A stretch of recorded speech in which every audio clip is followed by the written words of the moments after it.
Je me présente, pour ceux qui ne me connaissent pas, Karine Rattel, coordonnatrice au réseau des aidants naturels d'Autrey. En fait, pour la petite histoire de la conférence de ce matin, on a eu cette belle idée par l'entremise de Mme Colette Provencher, qui est donc Miss Météo à TVA, qui est venue donner une conférence au mois de novembre dans le cadre de la Semaine des aidants naturels. Et elle nous avait parlé de ce thème-là, que personnellement, je ne connaissais pas trop, donc la déprescription. Et c'est à la suite de ça que j'ai fait Hey Martin, ça t'intéresserait-tu de faire une conférence là-dessus? Là, on ne savait pas trop qui rejoindre. Et finalement, à la suite de ces belles recherches, nous avons trouvé la conférencière. Et finalement, vous avez répondu en grand nombre. Donc, ça répondait, je pense, à un besoin aussi. Donc, je suis très contente de vous voir ce matin. À la toute fin de la conférence, il y aura un petit prix de présence dans le cadre de la Saint-Valentin. Donc, un petit cadeau offert par une de nos membres qu'elle a fabriqué de ses blanches mains. Donc, restez jusqu'à la fin pour la remise du prix de la Saint-Valentin. Sans plus tarder, dans le fond, je vais vous laisser aux bonnes mains et aux bons soins de Martin. Voilà. Donc, bonjour tout le monde. Bonjour. Beaucoup de visages qui me sont familiers, mais certaines personnes ne me connaissent pas. Je suis Martin Jumainville, je travaille au Centre d'action bénévole d'Autrey. Je suis le coordonnateur du service d'information et d'accompagnement pour aînés du CABA. Donc, moi, mon mandat consiste, entre autres, à organiser des conférences comme celle d'aujourd'hui, donc des conférences qui s'adressent aux aînés. Et là, en plus, avec cette belle collaboration-là, avec le RANDA auprès des aidants naturels, donc on trouvait que c'était tout à fait logique dans cette continuité-là, en effet, suite à la conférence. Petite histoire rapide, pour ceux qui le savent, moi j'étais comme coordonnateur au SIAA du CABA. Mon contrat se termine le 28 février, donc je faisais beaucoup d'accompagnement au point de vue paperasse, tout ça. Malheureusement, bon, le financement n'a pas été renouvelé, mais s'il y en a qui disaient « Ah mon Dieu, moi j'avais besoin d'aide dans mes papiers, Martin ne sera plus là, gênez-vous pas, venez quand même au CABA, on ne vous laissera pas tomber. » Là, même si le service n'est plus là officiellement, c'est sûr qu'on fait notre gros possible et qu'on va continuer de l'offrir. Tu continues à travailler là? Malheureusement pas. Oh. Mais c'est pas grave. On va se voir, hein, c'est un petit territoire, on est toujours pas mal à la même place. Donc voilà. Sans plus tarder, je vais vous laisser la parole à Camille Gagnon, qui est la directrice adjointe du Réseau canadien pour la déprescription.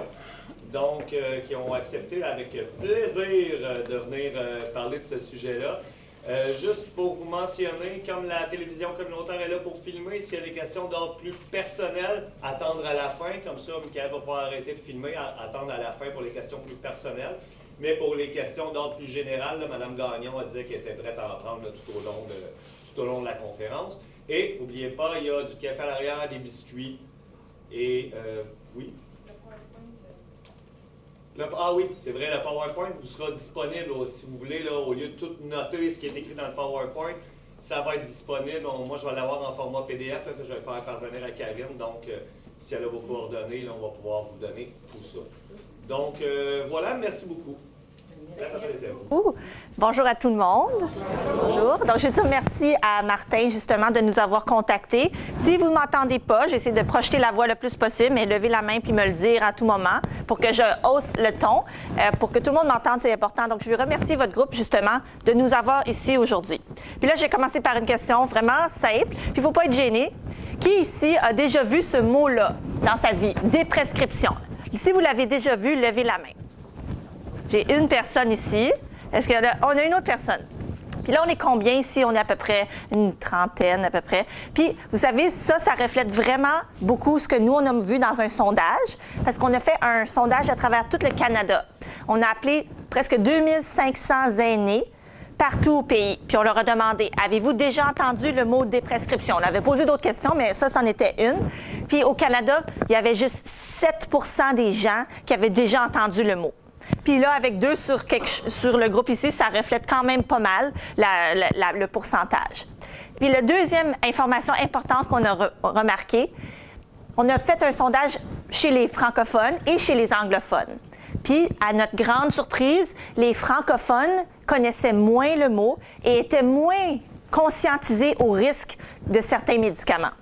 Donc, pour nous aujourd'hui, c'est super important de venir vous voir justement, puis de continuer notre travail, oui, partout au pays, mais on sait qu'on a encore plus de travail à faire chez les francophones, donc davantage.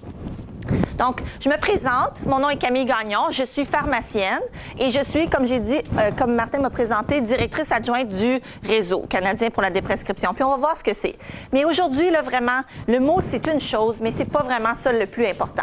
Le plus important, c'est que le message que je passe aujourd'hui, c'est que simplement, il faut optimiser la communication entre vous, si vous prenez des médicaments, ou un proche qui prend des médicaments, et les professionnels de la santé. Puis c'est ça notre objectif aujourd'hui.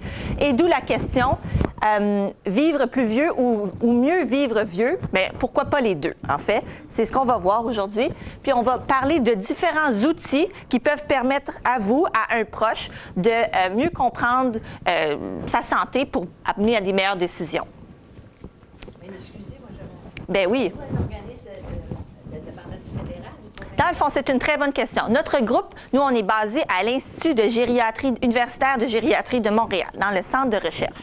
Nous sommes financés par des fonds de recherche.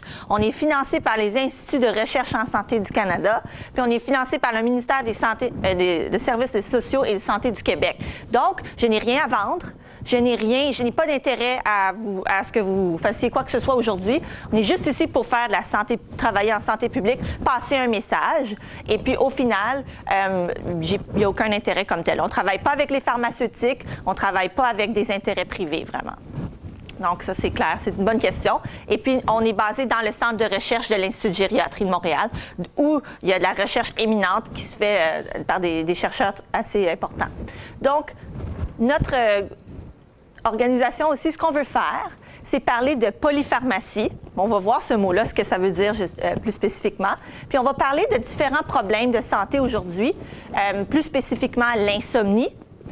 Deuxièmement, les reflux, donc l'acidité d'estomac, qui peut déranger beaucoup les gens, et l'incontinence urinaire. Donc, on va parler de différents problèmes et de comment les outils que nous, on a développés à l'Institut de gériatrie peuvent aider les gens, peuvent aider les patients à prendre leur santé en main, puis peut-être pas se tourner vers des alternatives qui peuvent être plus risquées. OK? Est-ce que je parle trop vite? Est-ce que je devrais ralentir? Je sais que je parle vite, vous me le dites. Mais là, avant de vous dire, bon, parler de nos outils, on était allé voir les doyennes de l'humanité, puis on leur a demandé, c'est quoi votre secret à vous pour vivre longtemps? Et on connaît Jeanne Calment, la Française. Elle avait dit, pour vivre jusqu'à 122 ans, elle a conservé que les bons souvenirs, elle a oublié les autres. Elle buvait un petit verre de vin à chaque jour, et puis elle avait la bonne humeur. Bon, ça, c'était sa philosophie. Quand même des leçons. On avait sœur Hélène No, qui, elle, est décédée à 110 ans. Elle a parlé de lire, prier et tricoter. C'est les secrets d'une longue vie. Je prends des notes. Et ensuite de ça, on est allé voir à Hong Kong, où on a l'espérance de vie est une des plus élevées au monde. En 2011, c'était de 86,7 ans pour les femmes. À Hong Kong, on attribue ça à 3 secrets. On attribue ça au travail, parce que les gens à Hong Kong ne prennent pas leur retraite jeune. Ils continuent à rester actifs d'une certaine façon, peut-être pas nécessairement à temps plein, mais ils continuent à travailler plus longtemps. Donc, ils attribuent ça à ça. Donc, les gens restent dans un cercle social. Ils restent bien connectés avec tous les autres. Le mahjong, qui connaît le mahjong ici? Oui, qu'est-ce que c'est le mahjong? C'est un genre de jeu avec des pierres. C'est ça. C'est un jeu de pierre. Ça peut ressembler à des cartes, mais c'est vraiment des espèces de petites, comme des dominos, ça ressemble. Et on place ça de façon stratégique. Moi, je n'y connais rien, bien honnêtement, mais on attribue à ça et à la cuisine traditionnelle. Donc, encore là, trois facteurs qui viennent en compte pour expliquer pourquoi ces gens-là vivent longtemps. Et donc, quand on regarde au Canada en termes d'espérance de vie, il y a une différence entre les femmes et les hommes et il y a une différence aussi entre l'espérance de vie en bonne santé. Qu'est-ce que c'est l'espérance de vie en bonne santé? Bien, c'est une espérance de vie où la personne se qualifie comme pouvant être fonctionnelle, etc. Alors que l'espérance de vie totale, bien, c'est la date de naissance et la date de décès, puis on regarde ce chiffre-là. Mais il y a une différence entre ces deux durées de vie-là. Il y a 9 ans. Et ce qu'on veut essayer de faire à l'Institut de gériatrie de Montréal, c'est beau de se concentrer sur un chiffre, là, de dire, moi, je veux que les gens vivent longtemps, mais si après, mon espérance de vie en bonne santé ne suit pas, je ne suis pas nécessairement plus avancée. Donc, on veut réduire notre écart. Oui, on veut prolonger la vie, mais on veut aussi réduire l'écart entre les deux. Donc, ce qu'on sait, c'est que il y a qu'est-ce qui explique que notre écart entre l'espérance de vie et l'espérance de vie en bonne santé au Québec, au Canada? On a 84 des aînés qui ont un problème de santé chronique. Est-ce que vous pouvez me nommer des problèmes de santé chronique? Qu'est-ce que ça peut être? Oui, la sclérose en plaques, ça, c'est une maladie dégénérative qui peut affecter beaucoup. Le Parkinson, l'arthrose, la démence, la maladie d'Alzheimer. Sclérose latérale. Oui, mais vous me nommez beaucoup des problèmes qui sont neurodégénératifs. Oui, absolument. On peut penser au diabète, à l'hypertension. C'est des choses que les gens peuvent avoir, puis être très, très fonctionnels, avoir une qualité de vie parfaite, mais ils ont quand même de l'hypertension. C'est un problème de santé chronique. Donc, des fois, ils savent même. Absolument. Il y a beaucoup de gens qui ont ces genres de problèmes-là qu'on appelle des maladies silencieuses. Donc, il n'y a pas de symptômes. Ils vont et viennent. Puis, c'est pour ça qu'on dit que l'hypertension est un tueur silencieux parce que des fois, le premier symptôme, ça va être un AVC ou ça va être une crise cardiaque. Donc, c'est là où c'est important de traiter. Et on sait que 57 des aînés vont avoir un problème avec incapacité. Donc, ils ne vont pas pouvoir marcher nécessairement d'un point A au point B aussi facilement qu'ils voudraient, etc. Quand on combine, on sait que 52 des gens ont les deux. OK? Donc, c'est peut-être une des raisons aussi pour lesquelles il y a des gens qui souffrent de problèmes de santé et puis leur espérance de vie en bonne santé est affectée, veut pas, par ça. Maintenant, quand on regarde les problèmes de santé comme tels, et combien est-ce qu'ils affectent la qualité de vie? Bon, c'est un graphique, je sais que c'est de loin, là, mais ce qu'on veut montrer, c'est qu'à gauche, c'est le cancer. On sait que le cancer, ça diminue quand même beaucoup l'espérance de vie. La haute pression, c'est tout à fait à droite. À 55 ans, on sait que ça diminue aussi un peu l'espérance de vie et le diabète. Donc, ce sont tous des problèmes, puis on sait que les gens peuvent agir là-dessus, peuvent avoir des impacts sur leurs décisions en matière de santé. Tout ça ici aussi, ce sont des facteurs de risque. Qu'est-ce que c'est un facteur de risque non modifiable? Qu'est-ce qui est non modifiable dans notre vie? L'hérédité. L'hérédité, la génétique. Donc, si ma mère avait une maladie spécifique, j'ai des fois beaucoup plus de chances, parfois beaucoup plus de chances de la développer moi-même, dépendamment de l'héritage génétique que j'ai. Des facteurs de risque comportementaux. Qu'est-ce que c'est ça? Est-ce que vous avez des exemples de facteurs de risque comportementaux? L'alimentation. L'alimentation. L'exercice physique. Donc ça, ce sont des choses que nous, on peut faire dans la vie de tous les jours pour améliorer justement les issues de notre santé. Puis le contexte culturel et environnemental. C'est quoi ça? Social. Ce qui est social. Donc, est-ce que je suis née dans un endroit favorisé ou défavorisé? Est-ce que j'ai accès à des séances comme ça? Est-ce que j'ai accès à un endroit pour faire de l'exercice? Comme si je vis puis il fait très, très froid dehors, est-ce que j'ai de l'endroit pour aller marcher? Si c'est dangereux, si j'ai pas de trottoir dans ma rue, etc. Donc, c'est plein de facteurs comme ça qui vont avoir des influences sur la santé et qui vont ensuite faire, oui ou non, vont influencer sur le développement de facteurs de risque intermédiaires qui sont ici, comme les chutes, la fragilité, l'obésité, etc. Et puis tout ça, ça peut mener à des problèmes de santé au final.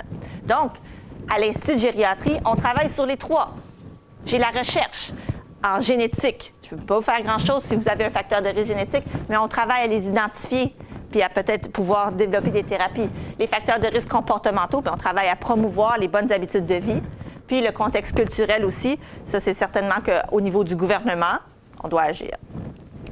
Donc, ce qu'on veut faire aujourd'hui, c'est parler de comment on peut outiller les aînés pour faire des meilleurs choix en termes de thérapie pour ce qui est du sommeil, pour ce qui est des problèmes gastriques et puis de l'incontinence urinaire. Et puis, je vais passer un message clair. Moi, je suis pharmacienne. Bien, les médicaments, j'y crois. Les médicaments font des bonnes choses et ont prolongé la vie des gens. C'est pas pour rien que la vie est beaucoup plus prolongée de nos jours qu'elle était il y a 20, il y a 30, il y a 40 ans. Donc, ce sont des bons outils qui aident les gens. Par contre, il y a des fois des médicaments qui peuvent avoir certains effets nuisibles, et c'est de ça que je viens vous parler aujourd'hui.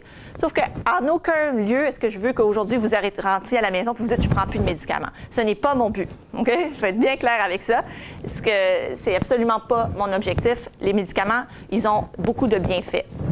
Donc, c'est juste de rappeler ce facteur important-là.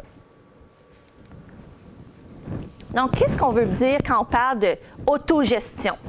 L'autogestion, c'est une approche qui veut que les patients ou les aînés arrivent à identifier eux-mêmes les problèmes de santé, donc à reconnaître avec l'aide d'une autre personne certainement, mais qu'ils soient capables ensuite de prendre des décisions par rapport à leur santé et choisir faire les bonnes décisions, prendre des actions appropriées qui vont ensuite les guider vers des situations qui vont être plus optimales. Ce qu'on veut, c'est que ce soit poussé par une motivation interne par rapport à une motivation externe. Motivation interne, ça veut dire que c'est moi qui veux. C'est moi qui décide que de ce fait, je vais prendre cette décision-là. Et c'est pas mon médecin, c'est pas mon pharmacien, c'est pas ma conjointe ou mon conjoint qui me dit. Et on va miser beaucoup sur les activités autonomes. Et c'est là où on mise sur la théorie de l'autogestion. Donc, c'est un graphique comme tel qui montre justement que quand on donne des connaissances aux gens, ils arrivent à souvent prendre des décisions. Et ce qu'on veut, c'est qu'ils prennent des décisions qui soient fondées sur les bonnes informations. Ils vont ensuite développer un plan d'action et vont être réévalués ensuite. Pour ensuite, c'est vraiment un cycle comme tel pour qu'on continue à ce que les gens prennent des décisions, mais qui soient basées sur les meilleures informations. Donc, aujourd'hui, ce qu'on va faire, c'est qu'on va parler de différents problèmes de santé. Puis, en misant sur nos connaissances, on veut espérer que les prises de décision et le plan d'action qui en découle soient améliorés. Est-ce qu'il y a des questions par rapport à ça? Non? Parfait. On a remis le même graphique avec des questions pour que ce soit peut-être un peu plus clair. Je ne sais pas si on peut le lire, c'est peut-être pas clairage. C'est « Que puis-je faire? » Ensuite, quelle solution choisir? Comment vais-je le faire? Et est-ce que ça a fonctionné? Et à ce moment-là, est-ce que ça a fonctionné? On peut en demander de façon objective. Donc, à quel point est-ce que ça a fonctionné? On va regarder des chiffres, on va regarder des valeurs, des numéros. Alors que est-ce que je me sens mieux? C'est peut-être plus subjectif. Donc, c'est la roue qui tourne. Donc, dans votre vie de tous les jours, est-ce que vous avez des outils que vous connaissez, qui vous parlent, qui vous ont aidé à prendre des décisions par rapport à votre santé? Je me demandais si vous en aviez déjà utilisé, puis si oui, lesquels? Oui. Est-ce qu'il y a des livres? Des livres de nutritionnistes, exactement. Donc, sur comment s'alimenter de façon appropriée. Est-ce qu'il y en a d'autres? Laisser active. Pardon? Laisser active. La vie active? Oui.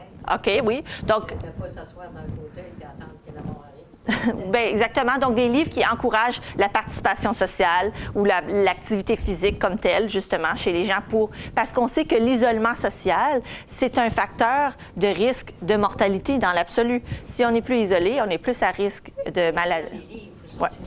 Absolument. C'est exactement ça, c'est vrai. C'est bien beau de le lire, mais après, il faut l'exécuter aussi. OK? Donc, ce qu'on veut faire avec certains des outils qu'on a ici, c'est justement d'aider nos aînés à prendre les meilleures décisions. Donc, là, quelques questions pour vous. Maintenant, si on regardait dans la population canadienne,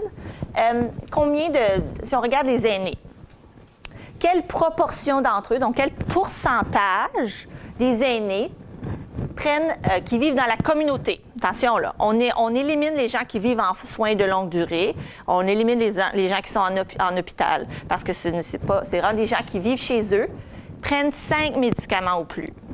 Les aînés, c'est de quel âge? Ah, bonne question, c'est 65 ans et plus, ici on parle. Oui. Ouais. Donc, 65 ans et plus.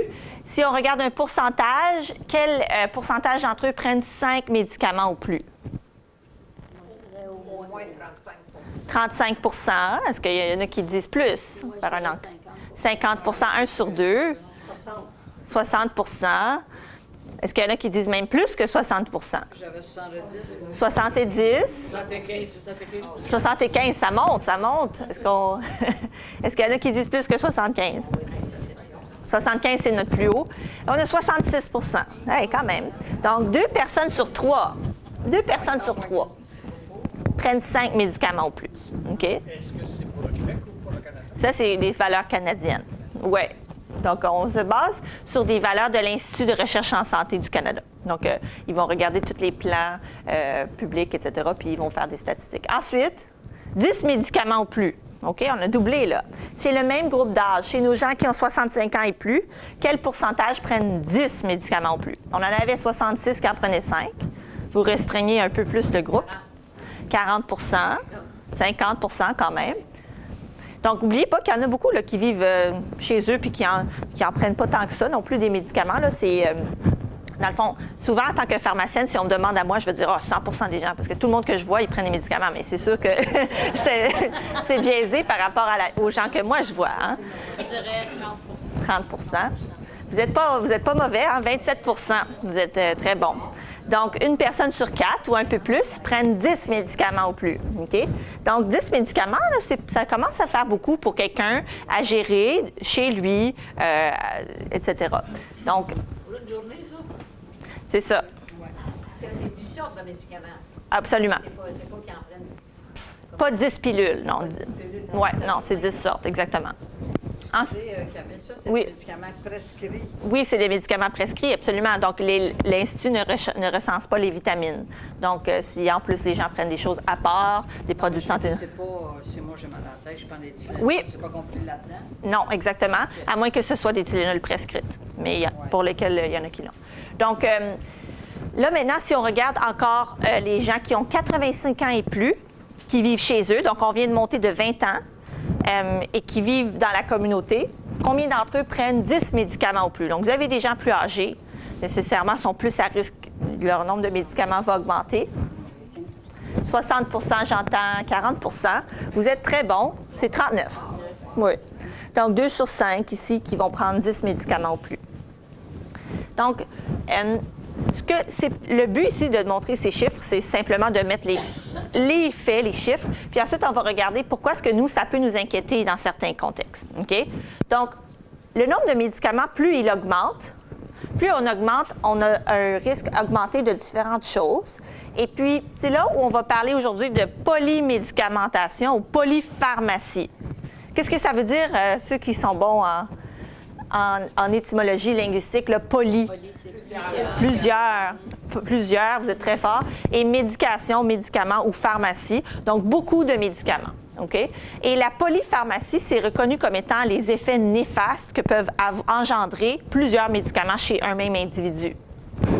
Et plus on a de médicaments, vous suivez la flèche, plus notre risque d'effets secondaires augmente, plus notre risque d'interaction entre les différents médicaments augmente. Si vous en avez un, puis vous en avez deux, bien, vous avez une interaction possible. Si vous en avez trois, bien, vous commencez à avoir une interaction entre celui-là puis là, et celui-là aussi. Donc, plus on augmente nécessairement, plus les possibilités augmentent. Le risque d'hospitalisation et aussi les coûts comme tels. Mais on n'est pas, notre groupe n'est pas là pour militer pour réduire les coûts. Nous, ce qu'on veut, c'est vraiment améliorer la santé des aînés. Et les coûts, au final, s'ils sont améliorés, bien, c'est sûr qu'on préfère pas mettre de l'argent dans des médicaments si on sait qu'ils sont plus risqués. Donc, quand on regarde à partir de quel numéro spécifiquement notre risque de chuter augmente, c'est autour de 5. Okay? À partir de 5 médicaments, on juge que les gens qui prennent 5 médicaments ou plus sont plus à risque de tomber. Ils sont aussi plus à risque d'être identifiés comme étant fragiles ou à risque d'invalidité. Okay? Donc, c'est un chiffre qui peut varier si on regarde dans la population, mais ce qu'on sait, c'est qu'à 5, notre risque de chute augmente. Ensuite, nos risques d'interaction. Ici, vous avez un graphique avec 2 à 4 médicaments, 5 à 7 médicaments, puis 8 à 10. Donc, quand on regarde notre risque d'interaction, pour quelqu'un qui prend 2 à 4 médicaments avec un risque faible, ensuite, en passant à 5 à 7 médicaments, le risque d'interaction augmente de 4 fois. Okay? Ensuite, entre 8 à 10 médicaments, notre risque d'interaction augmente de 8 fois. Donc, une interaction, qu'est-ce que ça fait? Ça peut augmenter les risques néfastes d'autres médicaments, justement, via l'interaction entre deux. Donc, on va voir ça, mais simplement de dire que c'est un résultat de ça. Donc, les médicaments comme tels, au niveau du corps, en vieillissant, notre corps change. Pour quelles raisons est-ce qu'on verrait? Est-ce que vous avez des pistes à savoir pourquoi est-ce que les médicaments pourraient être plus risqués chez certaines personnes? Disons, si on prend une femme de 82 ans, puis on lui donne un médicament, puis on donne le même médicament à un homme de 20 ans. Quelle est la différence entre ces deux personnes-là qui fait que je me dis que peut-être qu'il y a un risque plus grand chez ma patiente qui a 82 ans? Probablement, les organes sont plus au ralenti. Ah, les organes sont plus au ralenti. Oui. Qu'est-ce qui élimine les médicaments dans notre corps? Le foie, Le foie, les reins. les reins. Vous l'avez très bien. Donc, les reins, avec le temps, peuvent être moins efficaces. Généralement, ils deviennent moins efficaces. Le foie, avec le temps, perd aussi de son efficacité. Donc, si vous dépendez de ces organes-là pour éliminer le médicament, il va s'accumuler. Donc, moi, je peux donner un médicament à un homme de 20 ans, comme j'ai dit. Dans 12 heures, je lui prends une prise de sang, puis je vérifie. Puis non, il n'y a plus de médicament dans son corps. Super. Mais je redonne le même médicament à une dame de 82 ans. Puis dans 12 heures, je vérifie. Puis il y a encore beaucoup de médicaments dans son sang. Qu'est-ce que vous pensez qui arrive quand on donne des médicaments pour dormir? Donc, c'est exactement ça. Je viens de donner à quelqu'un un médicament pour dormir à 21 h. La personne va se coucher. Mais le lendemain matin, elle ne sait pas, mais en se réveillant à 10 h, 11 h, il y a encore du médicament dans son sang. Puis, qu'est-ce qu'elle fait, cette personne-là? Bien, elle veut faire sa journée. Elle va prendre sa voiture. Elle va aller marcher sur la glace. Donc, son cerveau est encore endormi, en fait. Mais peut-être qu'elle ne s'en rend pas compte. OK? Donc, ce sont deux facteurs importants.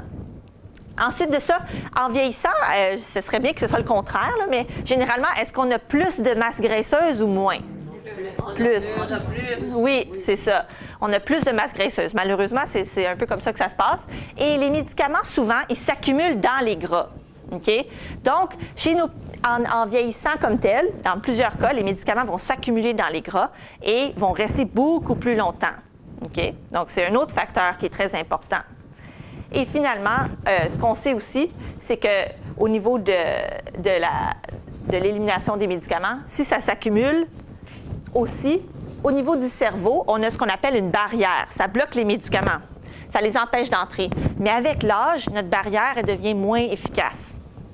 Donc, vous avez des médicaments qui ont plus d'effet sur le cerveau, ils s'accumulent plus longtemps, puis ils sont moins bien éliminés par nos organes. Okay?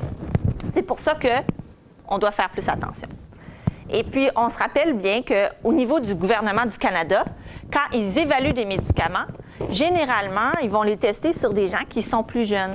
Donc, c'est très rare qu'on force, Santé Canada force à obtenir des données sur des gens plus âgés ou plus frêles. Et c'est ça qui nous inquiète, nous, dans notre groupe, c'est qu'on sait que tel médicament, oui, était efficace et sécuritaire chez des gens plus jeunes, mais est-ce qu'ils ont vraiment été testés chez une dame? Par exemple, je parle souvent des femmes, parce que les femmes sont plus à risque d'effets secondaires. Elles ont généralement un plus petit poids aussi, plus frêles, et on va leur donner des médicaments qui peut-être n'ont pas été testés dans leur cas.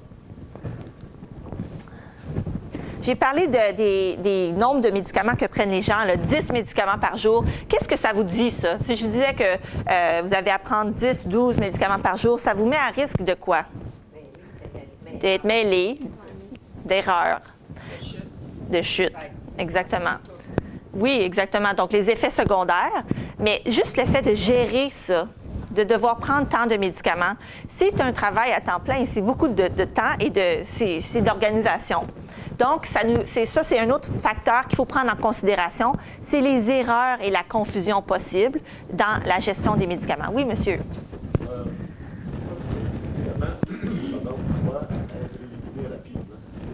Pourquoi? OK. Oui, c'est une bonne question. Donc, quand le médicament est dans votre corps, il y a une partie qui va se faire éliminer, puis il y en a une autre qui va rester active. Donc, c'est une courbe comme ça descend. OK? Donc, le foie ne peut pas tout éliminer en même temps. Il élimine graduellement. OK? Donc, dans certains cas, c'est bien que le médicament il reste dans votre sang. Imaginez pour un traitement contre l'hypertension. Est-ce que c'est bon, moi, que je vous donne un médicament maintenant, puis dans 3 heures, il n'est plus dans votre corps? Non.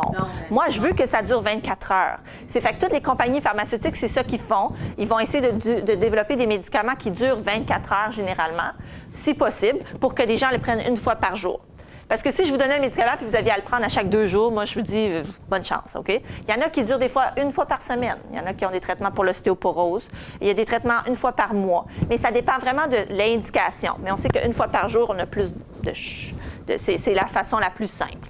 Mais si on a un médicament pour dormir, moi, ma crainte, c'est que je voudrais que vous l'ayez éliminé dans 12 heures. Si vous l'avez encore dans votre corps demain matin, c'est pas bon. C'est problématique. Donc, je vous dirais que ça dépend de la raison pour laquelle on le prend aussi. Excusez, Camille, Oui. la raison pour laquelle on nous indique souvent sur le médicament à prendre à la même heure à tous les jours, parce que l'effet Oui, c'est ça. continuel. C'est ça, le pharmacien souvent va avoir les petits collants sur la bouteille qui vont dire prendre tous les jours au même moment. Parce que justement, quand il va être dans votre corps, si vous vous attendez puis vous le prenez, mettons, 36 heures après, bien, vous avez peut-être eu une période où il n'y a pas eu de protection. Un autre moment où c'est des classes de thérapie qui sont très importantes, où il ne faut pas manquer de dose, c'est des médicaments pour éclaircir le sang, comme les anticoagulants. Des fois, les gens vont me dire, bon, bien, j'ai manqué une dose, ça ne doit pas être tellement grave. Mais en fait, si vous les prenez, des fois, ce sont 2 fois par jour. Si on manque une de ces 2 doses-là, on a une période où on est peut-être plus à risque de caillot, justement parce que le médicament n'est plus dans notre corps. Okay? Donc, tout ça ici, le fait de devoir prendre un horaire strict au niveau des médicaments, le fait d'en prendre plusieurs, on est à risque, justement, d'erreur et de adhésion. Adhésion, ça veut dire ne pas prendre toutes les doses. OK? Donc, le pharmacien, il le voit là, dans son ordinateur quand on renouvelle les médicaments. Ah, madame, vous êtes venue, vous êtes 8 jours en retard. Qu'est-ce qui arrive? Qu'est-ce qui se passe? Souvent, les gens nous disent, ah, mais il m'en restait. Mais si vous en restait, c'est que la fois d'avant aussi, vous ne les aviez pas pris, n'est-ce pas? Donc, c'est juste des fois l'usage d'une dosette ou l'usage d'un 10 piles que les pharmaciens préparent pour vous peuvent être des très bons outils pour vous aider justement à ce niveau-là. Donc, si vous moindrement, vous ou un proche, vous voyez que ça pourrait les aider, vous pouvez discuter avec le pharmacien, puis ça va lui faire plaisir de voir avec vous comment il peut mieux vous aider à prendre vos médicaments. Ça, c'est très important. Puis, il y a un autre truc qui s'appelle des cascades médicamenteuses. Ça, c'est un terme un peu plus technique. Mais est-ce que quelqu'un a déjà entendu parler de c'est quoi une cascade médicamenteuse? Non. Qu'est-ce que c'est une cascade? Une cascade, c'est une chute d'eau, hein? Ça tombe comme ça, OK? Une cascade médicamenteuse, je vais vous raconter des choses qu'on voit toujours à l'Institut de gériatrie, OK? On retrouve une dame qui est à l'hôpital parce qu'elle est tombée, OK? Elle est tombée au courant de la nuit dernière, puis elle s'est peut-être fracturé la hanche, OK? C'est banal, mais ça ne devrait pas l'être, OK? Ça arrive trop souvent. Puis là, on lui demande, « Ah, mais comment ça se fait que vous avez une fracture, quoi que ce soit? » Puis là, on regarde ses médicaments. Dans ces médicaments, il y a plusieurs choses, puis on voit qu'il y a un médicament pour dormir, OK? Donc, la patiente s'est peut-être levée au courant de la nuit pour aller aux toilettes. Mais vu qu'elle prend un somnifère, ses réflexes ne sont pas les meilleurs aussi bons que d'habitude. Donc, elle a croché quelque chose, il y avait quelque chose qui est tombé, qui était dans son chemin, donc elle est tombée et elle s'est fracturée la hanche.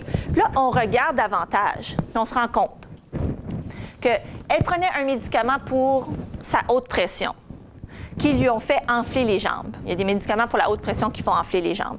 Et le médecin ne s'est pas rendu compte que c'était le médicament qui faisait enfler ses jambes. Il pensait que c'était de l'eau dans les jambes.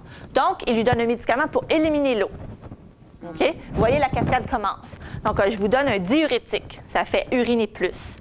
Mais en prenant son diurétique, peut-être que là, ensuite, la patiente va voir un autre médecin. Mais moi, je comprends pas. Avant, j'allais pas aux toilettes la nuit. Maintenant, il faut que j'aille 2-3 fois dans la nuit. Ah ben non, mais là, ça, c'est pas bon. On va vous donner quelque chose parce que vous avez fait de l'incontinence urinaire pour contrôler ça. Et là, on lui donne un médicament justement pour stopper ces fuites urinaires-là. Au niveau de l'ajout, les médicaments contre l'incontinence urinaire peuvent avoir des effets aussi d'étourdissement comme tel et donc peuvent avoir contribué à la chute aussi, en plus du somnifère.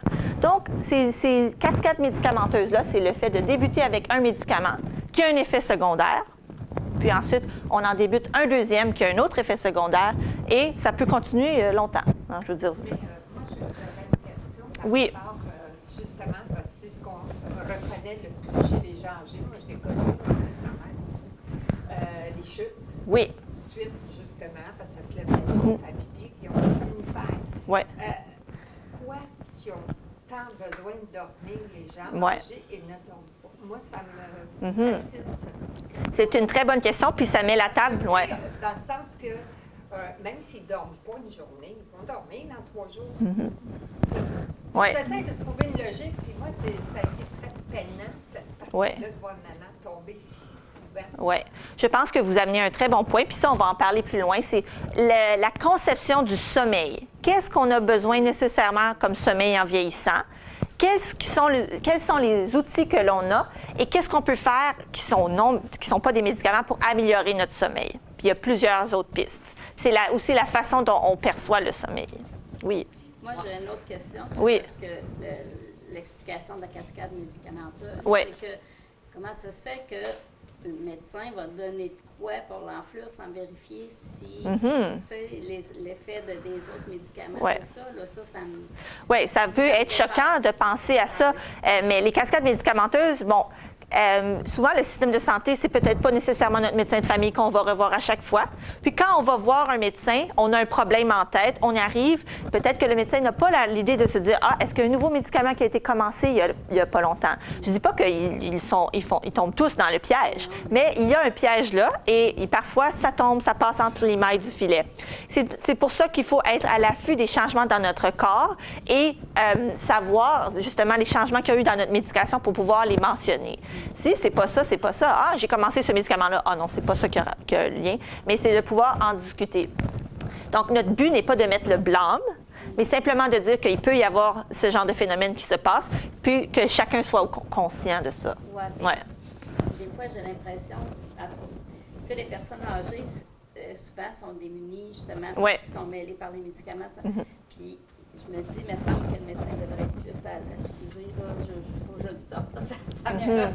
Il devrait être plus à l'affût de tout ça. Oui, mais la façon dont le système aussi est bâti, c'est que vous rentrez puis vous avez un temps très court avec le médecin, n'est-ce pas? Oui. Puis vous avez peut-être un nombre de problèmes X. Donc, imaginez, là, vous allez dans le bureau du médecin, puis le médecin, vous avez 10 minutes, puis vous parlez d'une autre chose, puis à la fin, il dit « Ah, j'ai les jambes qui enflent. » Peut-être que le médecin va juste dire « Ah, ben, OK, je vais vous donner une petite dose de diurétique. » Vous voyez? Donc, elle est très facile, oui.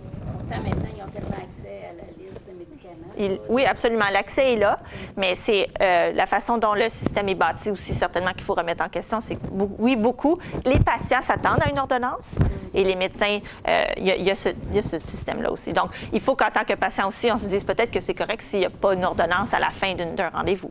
C'est ça. Aujourd'hui, il y a de moins en moins de médicaments pour les bien, c'est ça, exactement, parce que le message est passé, oui. Oui, monsieur.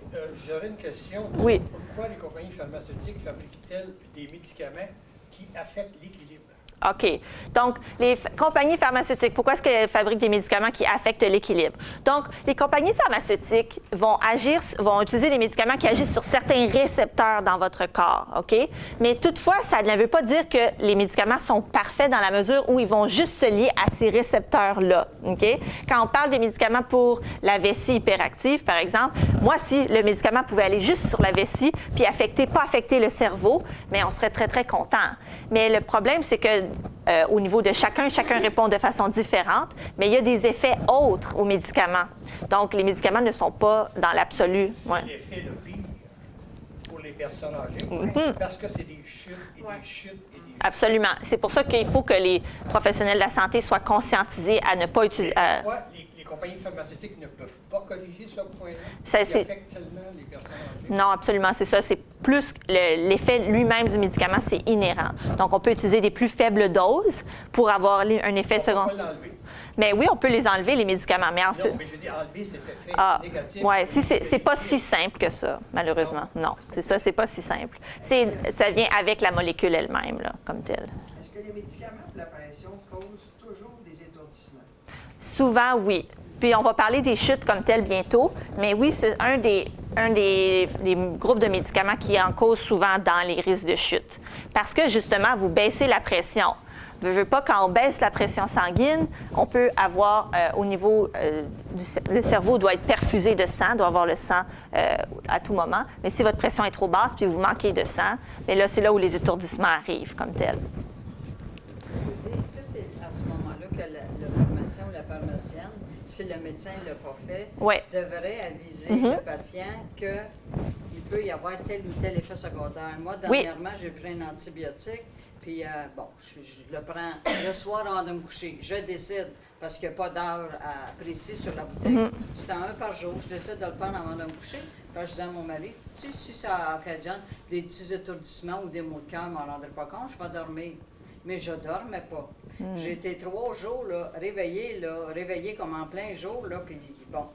Après 3 jours, je retourne à la pharmacie avec ma petite bouteille et je dis à la pharmacienne, je prends ça depuis 3 jours et je dors pas. Ouais. Est-ce que ça peut être causé par ça? Fait que là, elle me sort, tu sais, la feuille qu'on nous remet habituellement, qu'on ne m'avait pas donnée.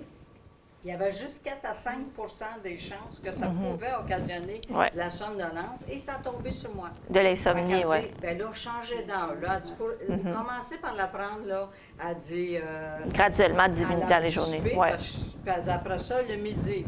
Puis ça s'est replacé, mais j'étais 4 nuits sans vraiment dormir. Mais je pense, je ne veux pas juger le pharmacien qui ne me l'a pas donné, mais on devrait toujours recevoir les effets secondaires possibles. Comme ça, quand tu ne dors pas, là, tu le sais que c'est ça. C'est ça. Oui, la documentation devrait être fournie. C'est sûr que verbalement, le pharmacien n'a pas le temps de vous donner tous les effets secondaires. Il doit, dans son jugement clinique, choisir ceux qui sont les plus importants, les plus, s'ils sont peut-être rares mais graves, ou les plus fréquents. Donc, c'est chaque pharmacien à décider nécessairement, mais bien sûr, il y a une uniformité, il faut que ça remplisse les standards de pratique. Mais oui, l'information écrite est importante aussi, oui. Le médecin doit être mal pris entre un jugement d'équilibre et un jugement, admettons, d'incontinence. Il doit être mal pris. Absolument, c'est exactement. Donc, souvent, il faut justement faire l'équilibre entre les risques et les bienfaits du médicament. Puis c'est ça, notre but ici, c'est de poser la question, puis se dire à chaque personne, justement, sa situation va différer. Quand on regarde la polymédication, on sait que ça peut augmenter les risques d'hospitalisation aussi. Donc, chez quelqu'un qui a 15 médicaments ou plus, on sait que le risque d'hospitalisation peut augmenter par 6 fois. Okay?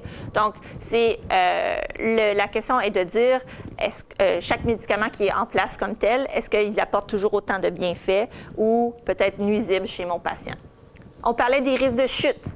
Chez quelqu'un qui prend 8 médicaments ou plus, on sait que notre risque de chute peut être 2,5 fois plus élevé. Okay?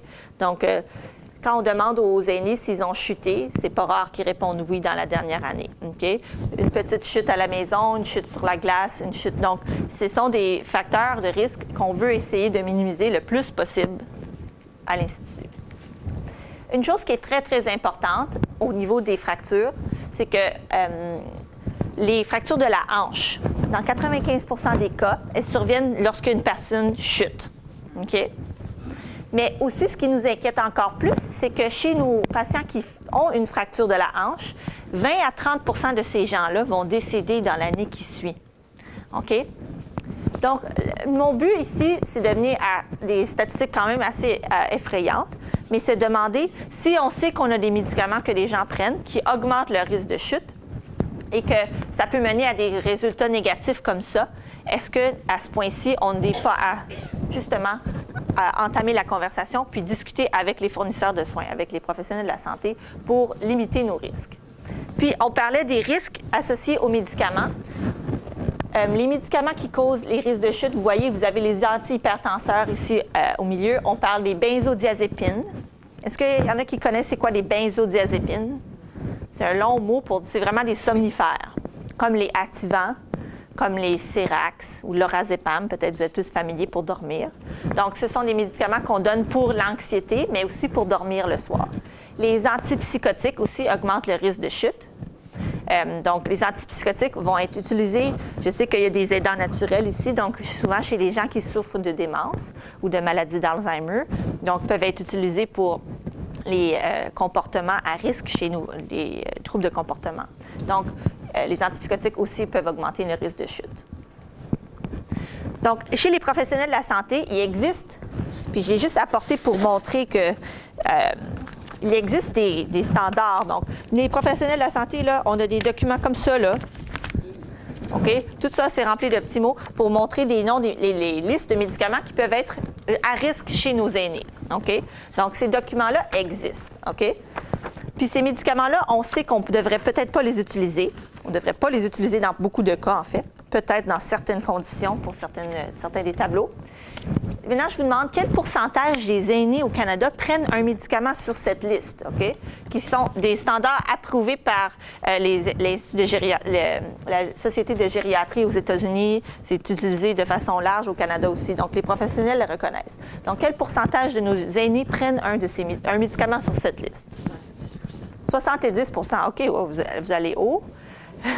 Est-ce qu'il y en a qui disent plus ou moins? 50 Chez les femmes, c'est 42 Chez les hommes, c'est 31 Donc, on sait qu'il y a beaucoup de nos aînés qui utilisent ces médicaments-là. Et on les voit ici. Donc, à éviter à tout prix, on parle des médicaments pour dormir qu'on utilise comme les Benadryl. Maintenant, ce n'est pas dans le contexte des allergies. Il faut être clair. Ce n'est pas une réaction allergique sévère. C'est quand on l'utilise pour faire au sommeil. Okay? On parle de médicaments pour dormir comme les Ativan, comme j'ai mentionné, les Zopiclone, Sublinox. On parlait des médicaments aussi pour... dans certains cas, au niveau du diabète, il existe des médicaments qui vont baisser le sucre, mais trop agressivement. Donc, on change les patients vers des traitements plus sécuritaires. Parce que dans tous les cas, c'est super important de bien contrôler la pression puis de bien contrôler le diabète des gens. Ce n'est pas notre point. Notre but, c'est de dire qu'on utilise des médicaments de façon sécuritaire pour le faire. Et dans certains cas aussi, si on a, par exemple, des historiques de constipation, on devrait toujours éviter certains autres médicaments pour les fuites urinaires, par exemple. Donc, simplement pour vous montrer quelques exemples.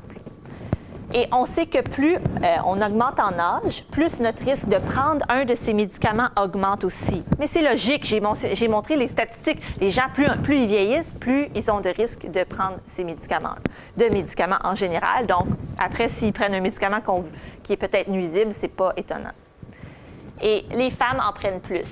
Les femmes prennent plus souvent des médicaments au niveau de l'anxiété, pour le sommeil aussi, les somnifères. Donc, ce n'est pas pour rien qu'on voit que ces taux-là augmentent. Et notre champion, c'est le Ativan, le lorazépam, qu'on voit le plus souvent, chez 11 des femmes et chez 6 des hommes. Et, ça peut attaquer la vessie, ça, l'Ativan? L'Ativan comme tel, ce qu'il fait, c'est vraiment qu'il endort. Donc, oui, on peut être... Dans le fond, ce n'est pas nécessairement la vessie elle-même, mais si on est plus lent à réagir, etc., on peut avoir des problèmes d'incontinence puisqu'on ne se rend pas à la toilette à temps. Mais ça ne crée pas des urgences comme telles. Quand on parle des femmes qui sont plus à risque, j'ai mentionné que les femmes, peut-être, leurs organes peuvent être moins efficaces dans certains cas en vieillissant au niveau de l'élimination des médicaments. On sait que les femmes sont plus à risque parce qu'elles l'éliminent moins vite et le lendemain matin, lorsqu'elles se mettent à conduire, elles peuvent être considérées comme ayant des facultés affaiblies. Elles n'ont pas bu d'alcool. Il est 9 h le matin, elles ont juste pris un somnifère le soir d'avant. Donc, Santé Canada a dû observer que dans le cas d'un médicament pour dormir, il fallait réduire les doses pour les femmes. Il y a juste 2 cas à date pour ça.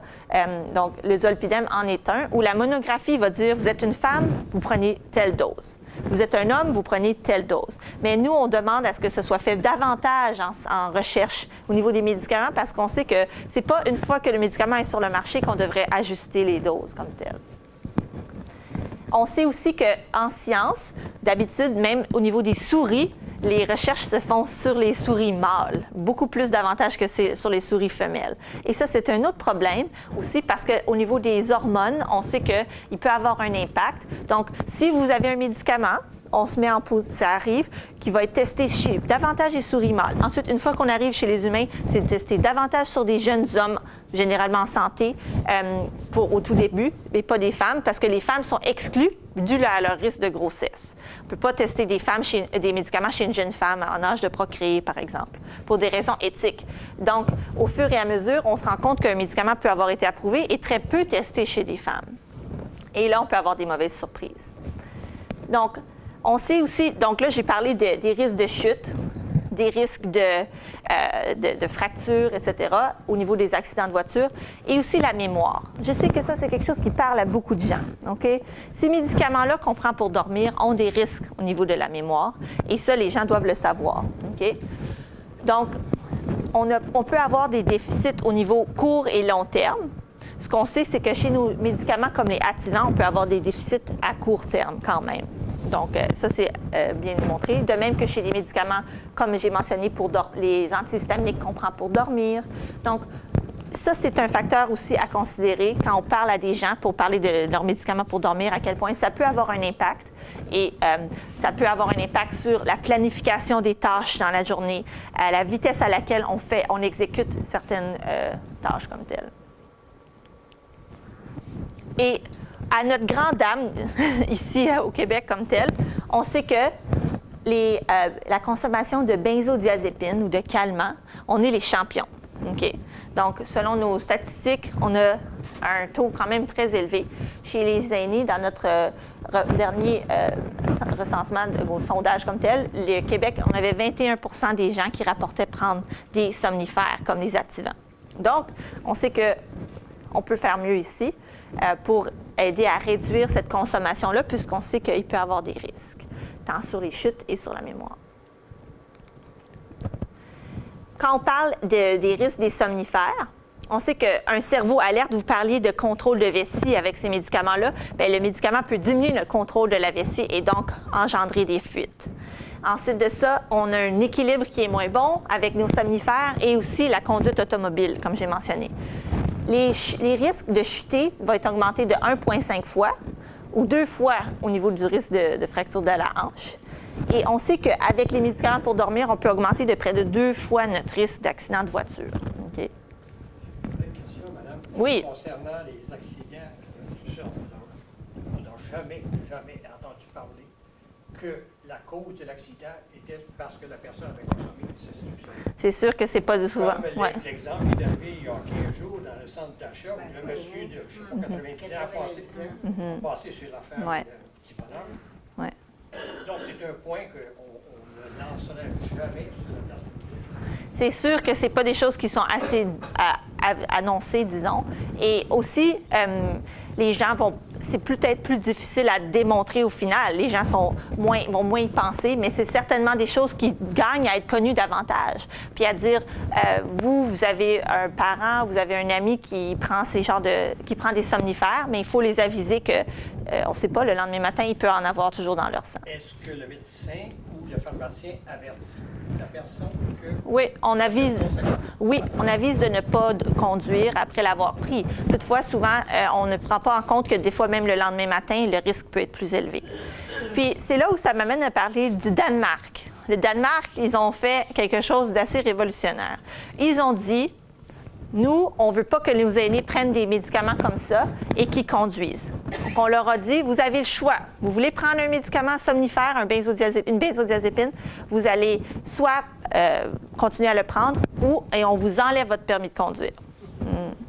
Est-ce que vous pensez que ça a convaincu des gens, ça?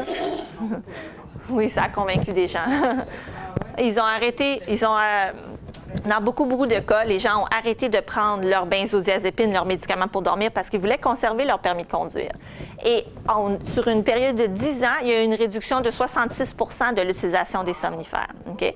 Donc, c'est ça c'est des méthodes très drastiques, hein? On s'entend, mais qui fonctionnent. Donc, ce sont des questions qu'on veut poser, à savoir, est-ce que il y a des États qui sont prêts à prendre acte et à agir là-dessus? Donc, c'est à mentionner. Et c'est là où le mot déprescription arrive. Donc, je pense qu'on va prendre une petite pause juste après cette définition-là, juste pour mentionner c'est quoi la déprescription. C'est le nom de notre groupe. Prescription, vous savez, c'est une ordonnance, mais dé pour défaire ou donc anti. Donc, c'est la déprescription, c'est l'acte de regarder les médicaments d'une personne et de planifier une cessation du médicament, soit de le réduire ou de le cesser, en fait, pas juste de le cesser. Donc, en regardant nos bénéfices et nos risques, on regarde avec le patient. Quels sont vos objectifs de santé dans les 15 prochaines années, 10 prochaines années, 5 prochaines années, dépendamment de l'espérance de vie, etc. Quels sont vos objectifs? Qu'est-ce qui est plus important pour vous? C'est là où on pose la question. Et le médecin va regarder avec le patient et ensuite décider s'il veut stopper ou continuer les médicaments avec lui. Donc, c'est vraiment l'évaluation en équipe. On ne fait pas la déprescription seule. On la fait avec quelqu'un, avec le professionnel qualifié. Donc, c'est pour là où on inclut tout le monde et on va procéder à graduellement une cessation ou à une réduction d'une dose pour augmenter les bienfaits chez notre patient, améliorer la qualité de vie, tout en ayant une santé le plus améliorée possible. Donc, c'est vraiment ça notre processus et c'est ce que nous, on vient, disons, présenter parce que la prescription, elle est facile, elle est intégrée dans le travail des médecins, dans le travail des pharmaciens qui servent les médicaments ou l'équipe soignante, mais la déprescription, on veut juste que ce soit quelque chose qui vienne en tête de façon plus naturelle. Donc, oui. Vous voyez des patients à l'hôpital? Dans le fond, notre équipe, nous-mêmes, on est dans le centre de recherche. Mais la déprescription se fait, oui, certainement, parce que notre... Des patients quand ils rentrent à l'hôpital? Dans le fond, l'Institut de gériatrie de Montréal, par exemple, l'hôpital de jour. L'hôpital de jour, c'est un hôpital où on va prendre quelqu'un qui va peut-être moins bien, qui est tombé, etc. On va l'évaluer, puis on va regarder ses médicaments. Et là, la déprescription se fait comme telle.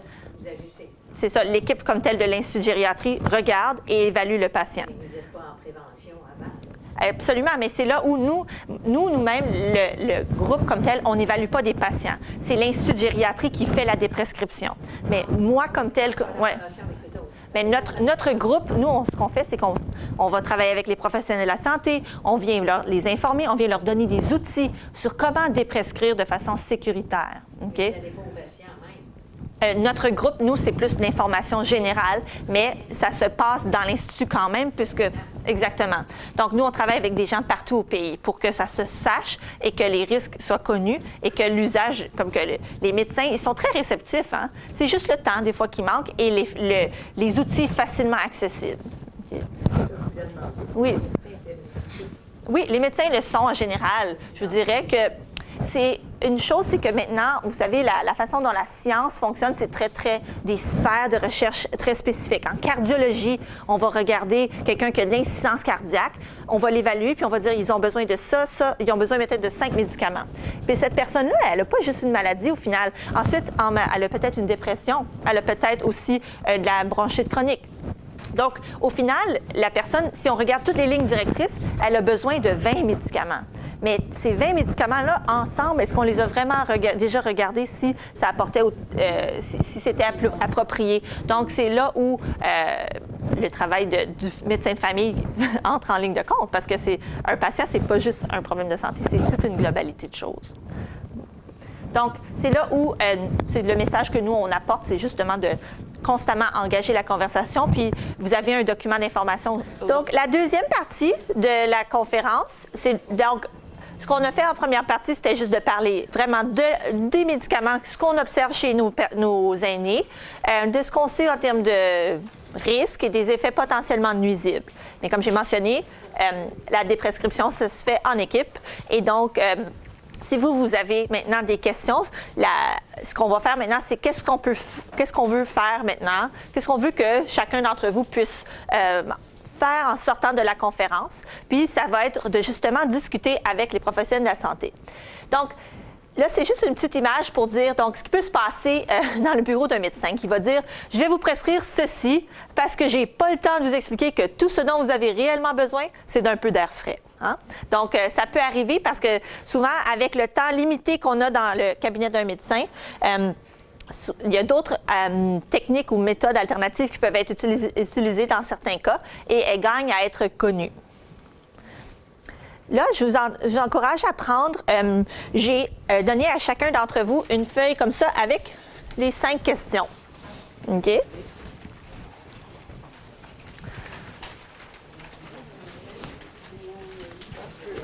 Donc, ça, c'est un outil qu'on a développé avec différents instituts. Donc, l'Institut des pratiques médicales sécuritaires pour les patients. Et c'est un outil à utiliser quand on va chez notre médecin. Souvent, là, les médecins, qu'est-ce qu'ils nous disent, ou les pharmaciens? Mais quand on va voir le médecin, le problème souvent, c'est que la déprescription, ça se fait... Non, c'est ça, il y en a sur le bureau là. Elles sont disponibles sur notre site Web. À la fin, je vais vous montrer notre site Web, puis vous pouvez aller les chercher là aussi. Donc, souvent, ce que les médecins nous disaient, c'est que nous, là, on est contents quand notre patient vient nous voir puis nous dit « Laissons, on va regarder nos médicaments ensemble. » La seule chose, c'est qu'on est moins content quand ils viennent nous voir parce qu'ils ont mal aux pieds, puis ils ont genoux avec de l'arthrose, etc. On fait plein de choses. Puis à la toute fin, ils n'ont pas nécessairement le temps à la toute fin de faire ça. Donc, ce qui vous encourage, c'est vous prenez un rendez-vous, puis vous voulez parler de vos médicaments, vous prenez rendez-vous, puis c'est pour ça que vous y allez. Si c'est la première chose que vous pouvez sortir de ce rendez-vous, de cette présentation aujourd'hui, c'est ça. OK? Vous prenez rendez-vous, puis le but de votre rendez-vous, c'est parler de vos médicaments. La même façon que vous pouvez faire ça avec votre pharmacien. Le pharmacien, c'est la meilleure personne, justement, qui voit tout votre dossier, puis qui peut vous donner des pistes. Donc, médecin ou pharmacien. Et puis, nos outils, justement, c'est lorsqu'on a un changement dans nos médicaments ou lorsqu'on est prêt à réviser, on passe à travers ces questions-là. Okay? Donc, est-ce qu'il y a des médicaments qui ont été modifiés, ajoutés récemment et pourquoi? Donc, on demande ça aux médecins pour mieux s'informer. Ensuite, quels médicaments est-ce que je devrais continuer à prendre et pourquoi est-ce que je les prends? C'est très important de savoir le médicament X, je le prends pour l'hypertension. Le médicament bleu, ou la capsule bleue, le nom, etc., je le prends pour l'hypertrophie de la prostate, donc les problèmes de la prostate, donc etc., etc. Usage correct. Combien de temps est-ce que je devrais prendre ce médicament-là? Est-ce que c'est quelque chose que je devrais prendre pour un X nombre d'années, un certain nombre de mois, puis avant qu'on se revoie? Ensuite, surveiller. Comment est-ce que je vais savoir si mon médicament fonctionne? Okay? Et aussi, quel effet secondaire est-ce que je devrais m'attendre? Donc, toutes ces questions-là, c'est des choses qu'on devrait se poser et qu'on devrait, disons, si on n'a pas reçu cette information-là, on devrait la demander lorsqu'on a une ordonnance. Et le suivi, ça, c'est très important. Quand est-ce que je vais devoir faire des tests supplémentaires ou qu'est-ce que je devrais surveiller en termes de suivi avec ce traitement-là? Okay? Donc, quand on commence un médicament, on les demande, mais aussi, une fois qu'on prend le médicament depuis un certain nombre d'années, c'est utile de pouvoir poser ces questions-là. Merci. Je pensais que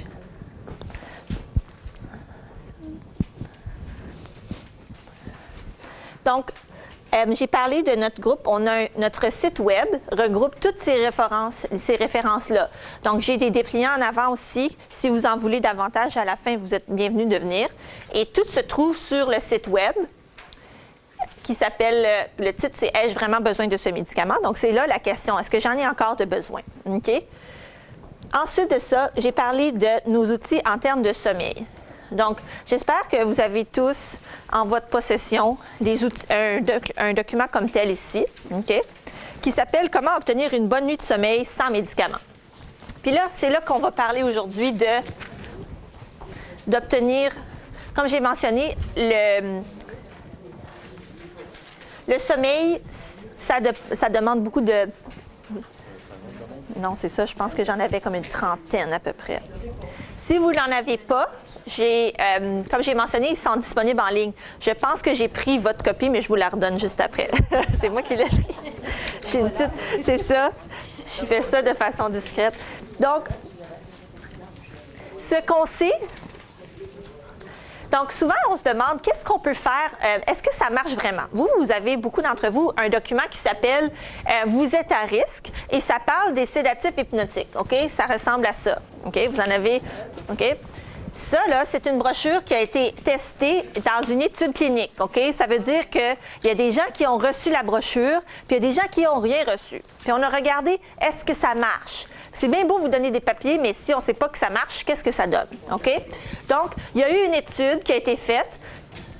On avait pris 30 pharmacies différentes, 303 personnes âgées de 65 ans ou plus qui prenaient un médicament sédatif hypnotique pour dormir. OK? La moitié de ces personnes-là ont reçu la brochure chez eux. On leur a envoyé par la poste. OK? L'autre moitié, ils n'ont rien reçu.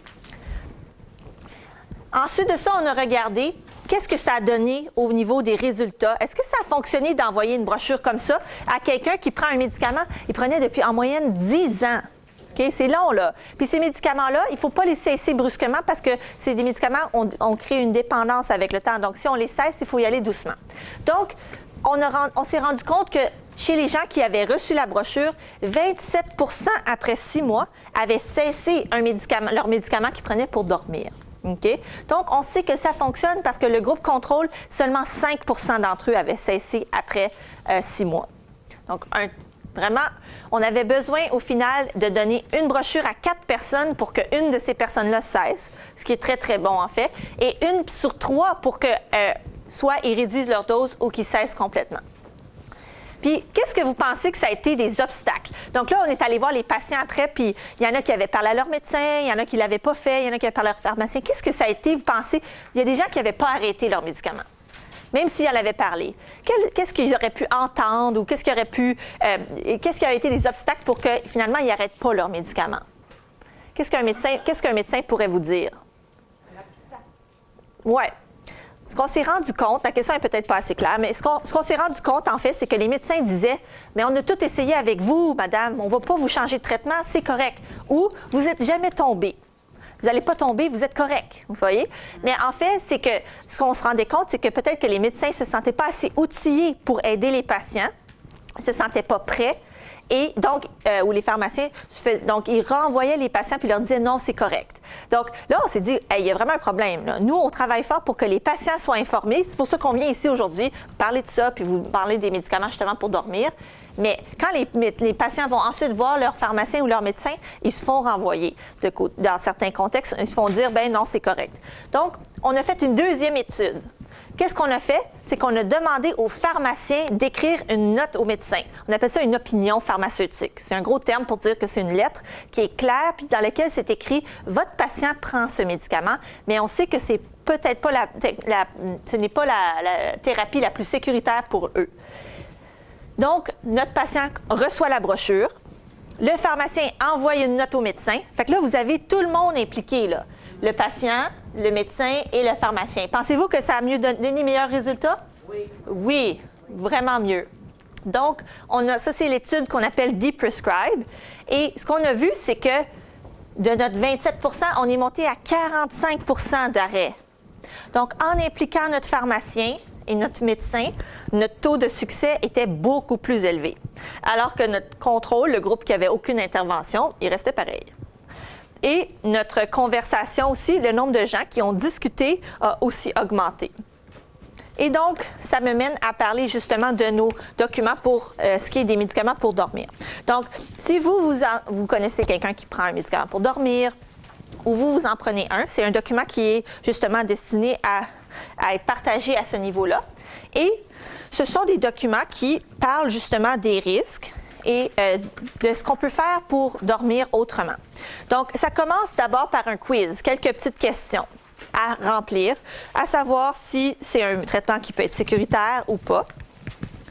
Donc, ensuite de ça, la page suivante, on a les réponses avec les informations clairement identifiées. Cette brochure-là, elle a bien fonctionné que maintenant, elle est traduite partout dans le monde. Donc, elle est utilisée partout. Ça vient de Montréal, donc on est très fiers. On a eu des demandes récemment de l'Islande pour l'envoyer, pour qu'eux l'utilisent là-bas, par exemple. Donc, c'est vraiment un document qui a fait ses preuves. Ensuite de ça, c'est le saviez-vous? Je vous encourage, quand vous rentrez à la maison, vous lisez ça tranquillement, etc. Et puis, des solutions de rechange, justement, pour aider à dormir. Et puis, c'est là où on va parler de la deuxième brochure qui est « Comment obtenir une bonne nuit de sommeil sans médicaments ». Ça vous fait beaucoup de papier là, à regarder. Je passe vite là-dessus. Mais on a parlé de ça un peu plus tôt avant là, la pause. Il y a quelqu'un qui parlait, madame ici, là, les gens, ils ne dorment pas la nuit, etc. Puis ils s'attendent à ce que... Ils trouvent que c'est anormal. OK? Qu'est-ce que vous pensez qui est le vrai problème? C'est tous des médicaments pour dormir? Oui, toute la liste que vous avez ici, ce sont tous des médicaments qui sont soit des benzodiazépines ou des somnifères. Donc, il y en a beaucoup. OK? Puis si vous n'êtes pas sûr, si vous n'êtes pas certain, vous pouvez aller voir votre pharmacien puis demander « Est-ce que je prends un de ces médicaments-là? » Puis ils pourront vous le dire certainement si vous n'êtes pas sûr. OK? Donc, quelles sont pour quelles notions vous pensez que les gens ont du mal justement avec le sommeil en vieillissant? Est-ce qu'il y a des pistes, des questions? Qu'est-ce qui pourrait faire qu'on dort moins bien avec l'âge? Alors, l'anxiété, les repas trop lourds. le soir. Ils dorment peut-être trop dans la journée. Oui, j'entends ici en avant, ils dorment peut-être trop durant la journée ou moins actifs. C'est des pistes, justement, c'est vraiment une des causes comme telles. C'est que ce qu'on sait, c'est que les gens vont s'attendre à dormir 8, 10 heures le soir, mais est-ce que les gens, au final, durant la journée, ont vraiment bougé, ils ont été actifs? C'est pas vraiment ça, c'est pas du tout ce qui se passe vraiment. Donc, c'est pas réaliste. Les attentes par rapport au sommeil doivent être réalistes. Et on sait qu'en vieillissant, on a besoin de moins d'heures de sommeil. Hein? Ça peut être quelque chose comme 6 heures. Donc, c'est là où cette brochure-là est très utile parce qu'elle apprend, il faut réapprendre à dormir et à se fixer des objectifs spécifiques. On a parlé des repas trop lourds, la caféine, le thé, le café à éviter. Hein? L'exercice physique, bon, ceux qui en font, il ne faut pas en faire trop proche du coucher. Ensuite, la relaxation, les techniques comme telles pour améliorer le sommeil. Donc, avant d'aller dormir, est-ce que c'est bon de nécessairement avoir un écran? Donc, éliminer les écrans, les sources de lumière qui peuvent être dérangeantes. Et la tablette, ça c'est un bon point. Les gens qui s'endorment avec la tablette comme ça. Ouais. Et le sommeil à heure fixe. Ça, c'est peut-être une des meilleures techniques, c'est que souvent, les gens vont faire des siestes, ce qui fait qu'ils ne s'endorment pas le soir. Hein? Donc, à voir si la sieste est toujours nécessaire. Et il faut se réveiller à heure fixe pour que le lendemain soir, on ait sommeil. Donc, si on s'est couché à 23 heures et on va dormir à ce moment-là, on n'arrive pas à dormir puis on s'endort à, mettons, minuit, mais on peut quand même se réveiller tôt pour essayer de décaler les heures pour les jours qui suivent. Okay? Et tout ça, ce sont des techniques qui sont dans cette brochure-là pour justement qu'on arrive à voir quelle est notre efficacité de sommeil. C'est quoi une efficacité de sommeil? C'est le temps que je passe dans mon lit, que je passe à dormir. OK? Donc, il y en a qui ont des efficacités de sommeil de 100 %. Ça, c'est le fun. Mais au final, on vise un objectif de 85 % du temps de plus efficacité de sommeil. Ce qui fait que si on se tourne dans le lit puis on ne dort pas, il faut mieux se lever puis aller faire autre chose, OK? Pour aller jouer aux cartes. Donc, l'efficacité de sommeil, c'est vraiment important.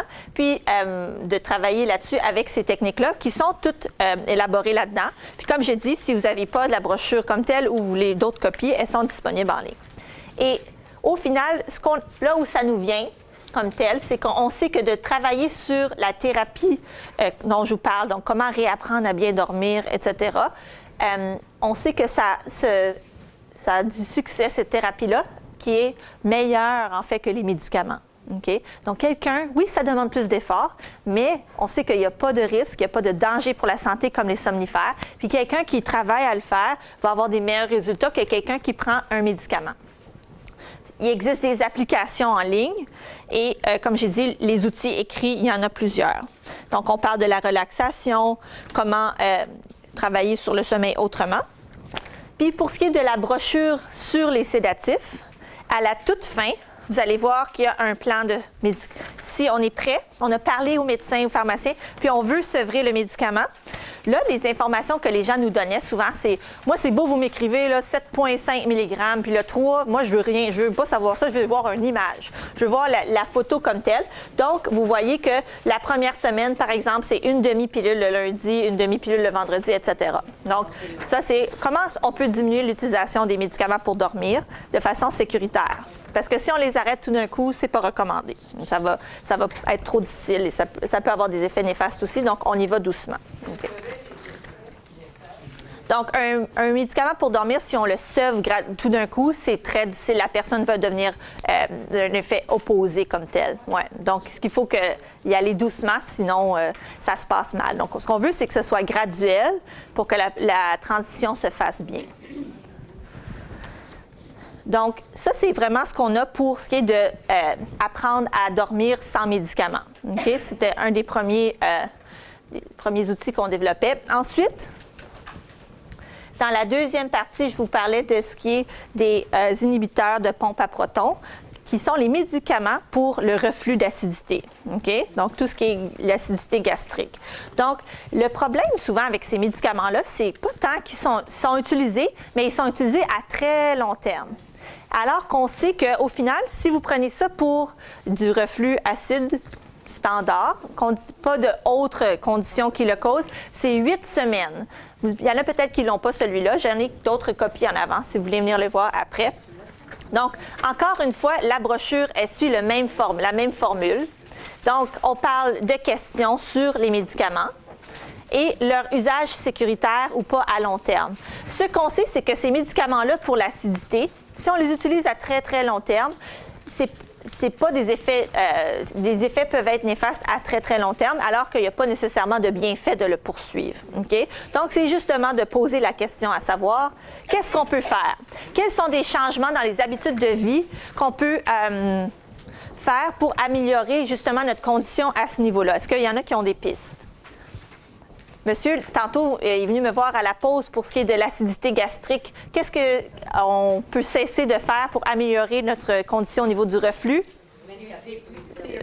Les plus petits repas, le café, la tête de lit. Le vin qui est bon pour la santé, mais quand il y en a trop, c'est pas bon pour le santé. Absolument, l'alcool et le tabagisme. Le tabagisme aggrave les reflux comme tels. Donc, tous ces changements d'habitude de vie peuvent venir amener une amélioration au niveau des symptômes et réduire justement les reflux d'acidité. Donc, toutes ces informations-là se trouvent aussi dans la brochure pour quelqu'un qui dit « Moi, je le prends depuis des mois, ce médicament-là, qui diminue l'acidité d'estomac, mais au final, j'en ai peut-être pas nécessairement besoin. » Surtout si je peux, en changeant mes habitudes de vie, contrôler mes reflux d'acidité.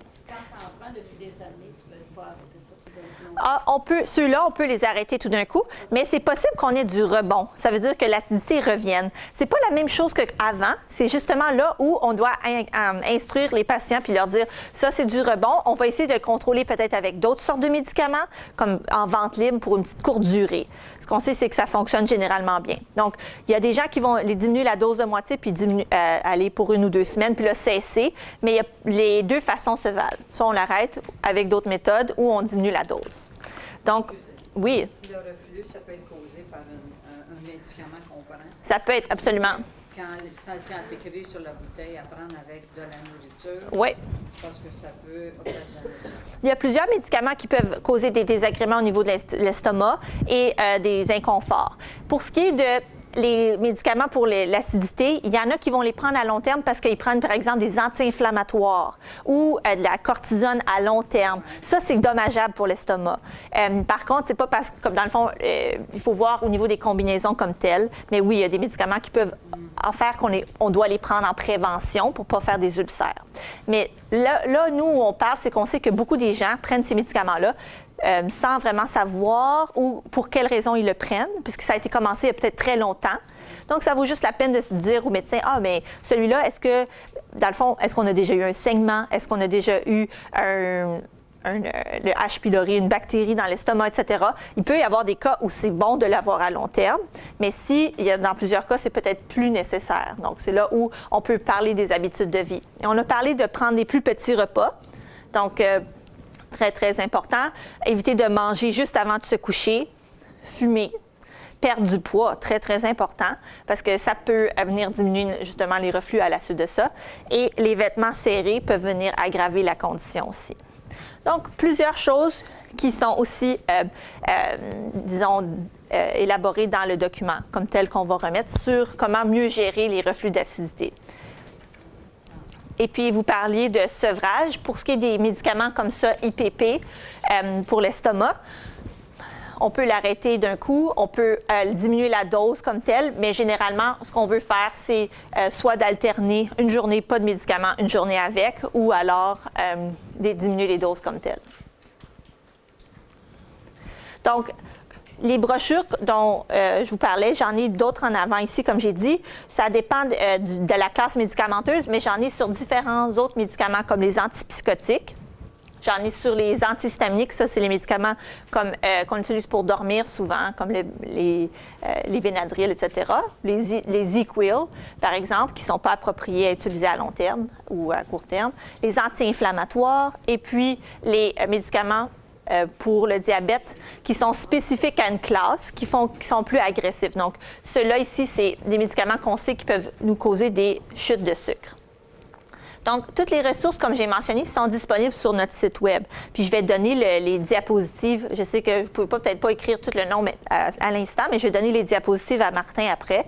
Donc, vous pourrez aller chercher le nom de notre groupe puis aller trouver ces ressources-là. Elles sont gratuites. Vous pouvez les imprimer autant que vous désirez comme telles. OK? Donc, pour finir, on parle de l'incontinence urinaire.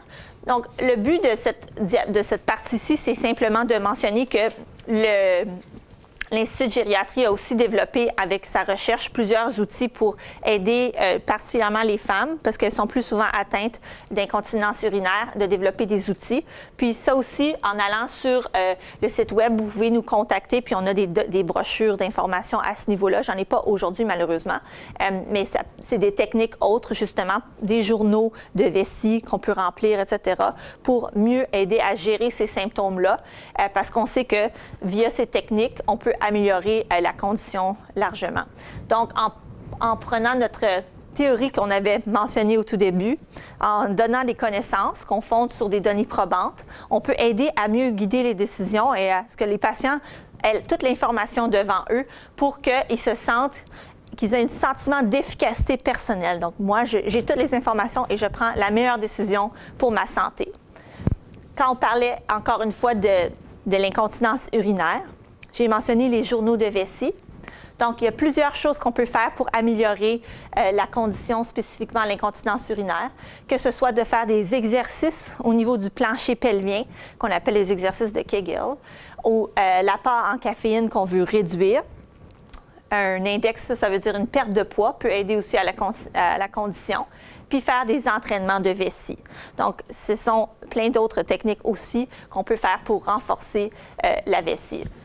Et donc, simplement pour remontrer la boucle comme telle, que puis-je faire? Bien, souvent, dans ces conditions-là, il y a des choses à faire et on peut au final avoir des résultats.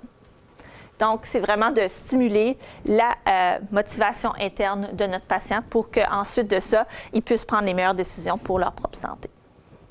Donc, c'était pas mal ça que je venais montrer aujourd'hui. Comme j'ai dit, j'ai différentes brochures en avant ici. S'il y en a qui veulent en voir pour d'autres classes spécifiques de médicaments, comme j'ai mentionné, pour ce qui est des anti-inflammatoires, antipsychotiques, etc. Je suis là pour répondre à des questions. C'est sûr que je ne suis pas votre pharmacienne et votre médecin. Donc, mon but aujourd'hui, c'est simplement de voir, puis j'espère que je l'ai dit bien clairement, c'est d'entamer la conversation. Donc, quand vous ressortez d'ici, vous allez consulter votre professionnel de la santé et reparler de vos médicaments. La déprescription, comme j'ai mentionné, ça se fait en équipe. Ce n'est pas quelque chose qu'on fait de son côté. Donc, c'est d'en discuter puis d'élaborer nos plans de traitement de façon conjointe. Moi, je suis ici pour répondre à des questions d'ordre général. Certainement, si vous en avez, ça m'a fait plaisir de vous voir. Si vous avez des questions sur les références ou les ressources comme telles, elles sont toutes disponibles, comme j'ai mentionné.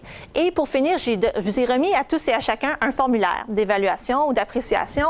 Vous m'inscrivez ce que vous avez aimé, ce que vous avez moins aimé. Puis pour nous, c'est très important de collecter ça. On a aussi une infolettre. Notre groupe envoie une infolettre à chaque mois par courriel. Si vous êtes des utilisateurs à ce niveau-là, vous pouvez vous inscrire. Nous avons une infolettre en français ou en anglais à votre guise. Puis ça m'a fait plaisir de vous voir aujourd'hui. Donc, je vous souhaite une bonne journée. Merci. Merci. Si vous permettez, juste avant de terminer, s'il y en a qui n'ont pas eu les brochures ou qu'il y en a d'autres qui veulent et qui n'ont pas accès à Internet, gênez-vous pas, soit venir me voir, venir au CABA si c'est après mon départ, venez voir ici Karine ou Marie-Lou au réseau des aidants naturels, on va pouvoir vous aider là-dedans. Moi, il y a beaucoup d'aînés aussi que je rencontre, que je sais qu'ils ont des problèmes au niveau de la lecture. Des fois, ils sont capables de lire, mais ils ne comprennent pas les mots. Gênez-vous pas, soyez pas gênés, venez nous voir, on va vous aider à mieux comprendre ça. Puis sinon, évidemment, vous en parlez à votre pharmacien, votre pharmacienne, votre médecin, puis ils vont pouvoir vous aider là-dedans. Peut-être, je conseille même peut-être plus le pharmacien, pharmacienne. Des fois, on est capable d'avoir un peu plus de temps avec eux autres que dans le bureau du médecin. Donc, merci beaucoup d'être venu. Merci à vous. Merci.